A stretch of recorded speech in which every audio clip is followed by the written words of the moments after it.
Chapter 16. When David had passed a little beyond the summit, Ziba, the servant of Mephibosheth, met him, with a couple of donkeys saddled, bearing 200 loaves of bread, 100 bunches of raisins, 100 of summer fruits, and a skin of wine. And the king said to Ziba, "Why have you brought these?" Ziba answered, "The donkeys are for the king's household to ride on, the bread and summer fruit for the young men to eat, and the wine for those who faint in the wilderness to drink." And the king said, "And where is your master's son?" Ziba said to the king, "Behold, he remains in Jerusalem, for he said, 'Today the house of Israel will give me back the kingdom of my father.'" Then the king said to Ziba, "Behold, all that belonged to Mephibosheth is now yours." And Ziba said, "I pay homage, let me ever find favor in your sight, my lord the king." When King David came to Bahurim, there came out a man of the family of the house of Saul, whose name was Shimei, the son of Gera, and as he came he cursed continually. And he threw stones at David and at all the servants of King David, and all the people and all the mighty men were on his right hand and on his left. And Shimei said as he cursed, get out, you man of blood, you worthless man! The Lord has avenged on you all the blood of the house of Saul, in whose place you have reigned, and the Lord has given the kingdom into the hand of your son Absalom. See, your evil is on you, for you are a man of blood." Then Abishai the son of Zeruiah said to the king, "Why should this dead dog curse my lord the king? Let me go over and take off his head." But the king said, "What have I to do with you, you sons of Zeruiah? If he is cursing because the Lord has said to him, 'Curse David,' who then shall say, 'Why have you done so?'" And David said to Abishai and to all his servants, "Behold, my own son seeks my life.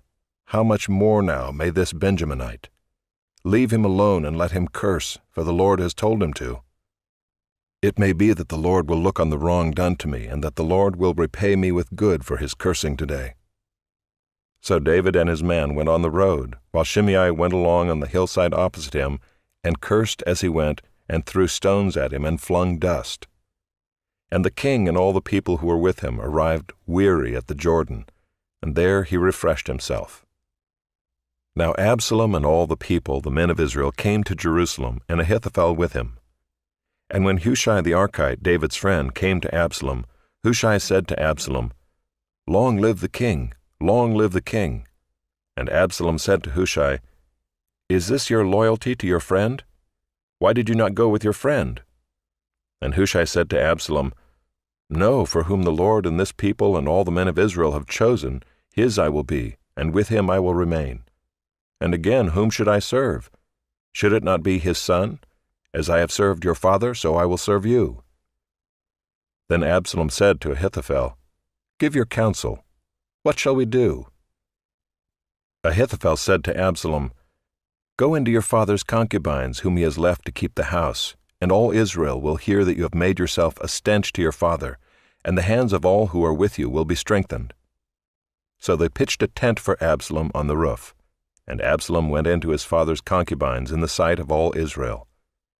Now in those days the counsel that Ahithophel gave was as if one consulted the word of God.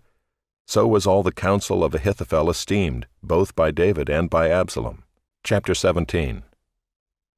Moreover, Ahithophel said to Absalom, "Let me choose 12,000 men, and I will arise and pursue David tonight. I will come upon him while he is weary and discouraged, and throw him into a panic, and all the people who are with him will flee. I will strike down only the king, and I will bring all the people back to you as a bride comes home to her husband. You seek the life of only one man, and all the people will be at peace." And the advice seemed right in the eyes of Absalom and all the elders of Israel. Then Absalom said, "Call Hushai the Archite also, and let us hear what he has to say." And when Hushai came to Absalom, Absalom said to him, "Thus has Ahithophel spoken. Shall we do as he says? If not, you speak." Then Hushai said to Absalom, "This time the counsel that Ahithophel has given is not good." Hushai said, "You know that your father and his men are mighty men, and that they are enraged like a bear robbed of her cubs in the field. Besides, your father is expert in war. He will not spend the night with the people. Behold, even now he has hidden himself in one of the pits or in some other place. And as soon as some of the people fall at the first attack, whoever hears it will say, 'There has been a slaughter among the people who follow Absalom.' Then even the valiant men whose heart is like the heart of a lion will utterly melt with fear, for all Israel knows that your father is a mighty man, and that those who are with him are valiant men. But my counsel is that all Israel be gathered to you from Dan to Beersheba, as the sand by the sea for multitude, and that you go to battle in person. So we shall come upon him in some place where he is to be found, and we shall light upon him as the dew falls on the ground, and of him and all the men with him not one will be left. If he withdraws into a city, then all Israel will bring ropes to that city, and we shall drag it into the valley, until not even a pebble is to be found there." And Absalom and all the men of Israel said, "The counsel of Hushai the Archite is better than the counsel of Ahithophel." For the Lord had ordained to defeat the good counsel of Ahithophel, so that the Lord might bring harm upon Absalom. Then Hushai said to Zadok and Abiathar the priests, "Thus and so did Ahithophel counsel Absalom and the elders of Israel, and thus and so have I counseled. Now therefore send quickly and tell David, 'Do not stay tonight at the fords of the wilderness, but by all means pass over, lest the king and all the people who are with him be swallowed up.'" Now Jonathan and Ahimaaz were waiting at Enrogel. A female servant was to go and tell them, and they were to go and tell King David, for they were not to be seen entering the city. But a young man saw them and told Absalom. So both of them went away quickly and came to the house of a man at Bahurim, who had a well in his courtyard, and they went down into it. And the woman took and spread a covering over the well's mouth, and scattered grain on it, and nothing was known of it. When Absalom's servants came to the woman at the house, they said, "Where are Ahimaaz and Jonathan?" And the woman said to them, "They have gone over the brook of water." And when they had sought and could not find them, they returned to Jerusalem. After they had gone, the men came up out of the well and went and told King David. They said to David, "Arise and go quickly over the water, for thus and so has Ahithophel counseled against you." Then David arose and all the people who were with him, and they crossed the Jordan. By daybreak not one was left who had not crossed the Jordan. When Ahithophel saw that his counsel was not followed, he saddled his donkey and went off home to his own city. He set his house in order and hanged himself, and he died and was buried in the tomb of his father. Then David came to Mahanaim, and Absalom crossed the Jordan with all the men of Israel. Now Absalom had set Amasa over the army instead of Joab. Amasa was the son of a man named Ithra the Ishmaelite, who had married Abigail the daughter of Nahash, sister of Zeruiah, Joab's mother. And Israel and Absalom encamped in the land of Gilead. When David came to Mahanaim, Shobai the son of Nahash from Rabbah of the Ammonites, and Machir the son of Ammiel from Lo-debar, and Barzillai the Gileadite from Rogelim, brought beds, basins, and earthen vessels, wheat, barley, flour, parched grain, beans and lentils, honey and curds and sheep and cheese from the herd, for David and the people with him to eat, for they said, "The people are hungry and weary and thirsty in the wilderness." Chapter 18. Then David mustered the men who were with him, and set over them commanders of thousands, and commanders of hundreds. And David sent out the army 1/3 under the command of Joab, 1/3 under the command of Abishai the son of Zeruiah, Joab's brother, and 1/3 under the command of Ittai the Gittite. And the king said to the men, "I myself will also go out with you." But the men said, "You shall not go out, for if we flee, they will not care about us. If half of us die, they will not care about us. But you are worth 10,000 of us. Therefore it is better that you send us help from the city." The king said to them, "Whatever seems best to you I will do." So the king stood at the side of the gate, while all the army marched out by hundreds and by thousands. And the king ordered Joab and Abishai and Ittai, "Deal gently for my sake with the young man Absalom." And all the people heard when the king gave orders to all the commanders about Absalom. So the army went out into the field against Israel, and the battle was fought in the forest of Ephraim. And the men of Israel were defeated there by the servants of David, and the loss there was great on that day, 20,000 men. The battle spread over the face of all the country, and the forest devoured more people that day than the sword. And Absalom happened to meet the servants of David. Absalom was riding on his mule, and the mule went under the thick branches of a great oak, and his head caught fast in the oak, and he was suspended between heaven and earth, while the mule that was under him went on. And a certain man saw it, and told Joab, Behold, I saw Absalom hanging in an oak. Joab said to the man who told him, What, you saw him? Why then did you not strike him there to the ground? I would have been glad to give you 10 pieces of silver and a belt. But the man said to Joab, Even if I felt in my hand the weight of 1,000 pieces of silver, I would not reach out my hand against the king's son, for in our hearing the king commanded you and Abishai and Ittai, for my sake protect the young man Absalom. On the other hand, if I had dealt treacherously against his life, and there is nothing hidden from the king, then you yourself would have stood aloof. Joab said, I will not waste time like this with you.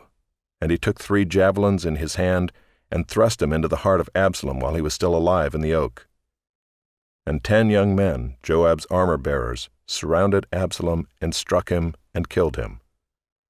Then Joab blew the trumpet, and the troops came back from pursuing Israel, for Joab restrained them. And they took Absalom and threw him into a great pit in the forest, and raised over him a very great heap of stones. And all Israel fled, every one to his own home. Now Absalom in his lifetime had taken and set up for himself the pillar that is in the king's valley, for he said, I have no son to keep my name in remembrance. He called the pillar after his own name, and it is called Absalom's monument to this day. Then Ahimaaz the son of Zadok said, Let me run and carry news to the king that the Lord has delivered him from the hand of his enemies. And Joab said to him, You are not to carry news today. You may carry news another day, but today you shall carry no news, because the king's son is dead. Then Joab said to the Cushite, Go, tell the king what you have seen. The Cushite bowed before Joab and ran. Then Ahimaaz the son of Zadok said again to Joab, Come what may, let me also run after the Cushite. And Joab said, Why will you run, my son, seeing that you will have no reward for the news? Come what may, he said, I will run. So he said to him, Run. Then Ahimaaz ran by the way of the plain, and outran the Cushite. Now David was sitting between the 2 gates, and the watchman went up to the roof of the gate by the wall, and when he lifted up his eyes and looked, he saw a man running alone. The watchman called out and told the king, and the king said, If he is alone, there is news in his mouth. And he drew nearer and nearer. The watchman saw another man running, and the watchman called to the gate and said, See, another man running alone. The king said, He also brings news. The watchman said, I think the running of the first is like the running of Ahimaaz the son of Zadok. And the king said, He is a good man and comes with good news. Then Ahimaaz cried out to the king, All is well. And he bowed before the king with his face to the earth and said, Blessed be the Lord your God, who has delivered up the men who raised their hand against my lord the king. And the king said, Is it well with the young man Absalom? Ahimaaz answered, When Joab sent the king's servant, your servant, I saw a great commotion, but I do not know what it was. And the king said, Turn aside and stand here. So he turned aside and stood still. And behold, the Cushite came, and the Cushite said, Good news for my lord the king, for the Lord has delivered you this day from the hand of all who rose up against you. The king said to the Cushite, Is it well with the young man Absalom? And the Cushite answered, May the enemies of my lord the king and all who rise up against you for evil be like that young man. And the king was deeply moved, and went up to the chamber over the gate, and wept. And as he went, he said, O my son Absalom, my son Absalom, would I had died instead of you, O Absalom, my son, my son.